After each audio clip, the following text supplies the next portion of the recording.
Good evening, everyone. I want you to meet our next inductee because even if you're not a scientist, your professional life has very likely been affected by his contribution. The very foundation of our industry is the love of knowledge. This inductee invested his career in successfully operating a knowledge factory.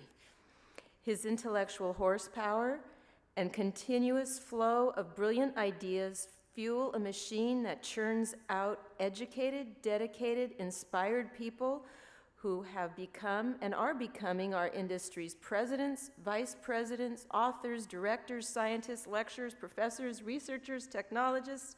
Some of you here tonight may even be some of these people. Although he prefers not to be in the limelight, but for the sake of our need to honor him, I now present to you Dr. Rich Hartel.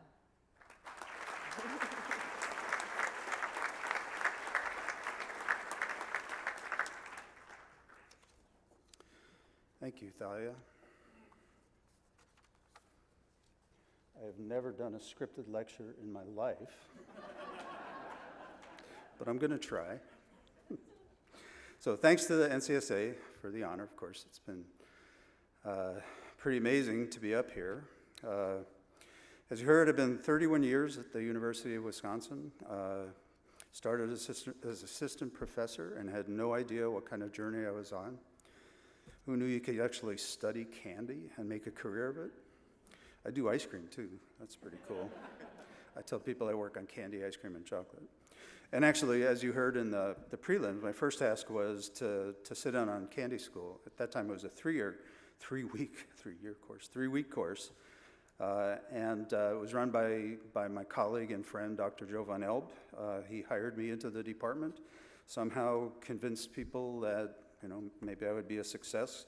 And when I knew something about sugar crystallization, that's what I did for my PhD work. He said, "Rich, you can do candy." So I sat in the uncomfortable wooden chairs along with Jim Greenberg for 3 weeks and listened to the industry instructors come through. And boy, that was an eye-opener. Again, I'm a scientist, not a candy maker, so I heard all kinds of things.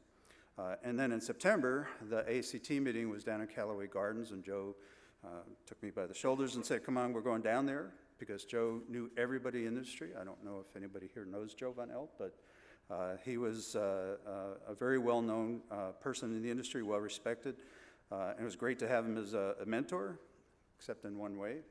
He always would say, "Can't stand on one leg," so he'd have a second beer. And we'd sit there at the bar, and his friends would line up the beers, and I couldn't keep up with them, right? So I remember one night I had 6 beers in front of me, and even though I tried, I couldn't do it. And the next morning is when it caught up with me, right? We're on the airplane, and Joe's looking fit as a fiddle, and I'm feeling pretty bad. I look over and say, "Damn you." So it was kind of bittersweet when Joe retired, because then he was no longer with the course, although he still kept teaching for 50 years. He kept teaching the course. But then it was good because I got to take over, and so I've been managing the course on my own for almost 20 years. When the NCA decided that they were no longer going to fund the NCA, it became my class, which is kind of it was a little bit scary, but it was kind of interesting.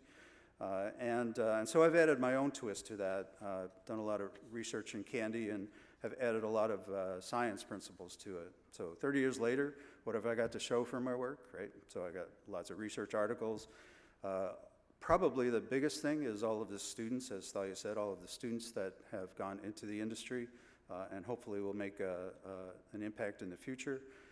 And probably the biggest thing is a book that's just coming out this week called Confectionery Science and Technology. So it's kind of the next candy science book that hopefully will be a big hit for the ages. Whatever. Till the next stage. So as usual, I'd like to thank all of the people. The first one is Joe Van Elb. Without his contributions and encouragement and mentorship, I probably couldn't be here. He was the one that kept me from becoming a cheese person. so Wisconsin is dairy after all, but Joe helped me do the candy part. And then I've met a lot of those candy buddies that he introduced me to over the years that have become friends, beers or no beers. Too numerous to mention, but I'm going to call out a few people, recognizing that I'm going to be leaving out lots of names. But I wanted to first recognize the old group of candy consultants. Anybody know those names? Reg Groves, Terry Richardson, Walt Fink, Maurice Jeffrey. Those are people that I would meet with at conferences, and they would talk about their views of candy making. I try and make sense of it with my science views. Other people, Pat Huffman, John Kitt, Ed Seguin, Bob Boughton, Judy Cooley,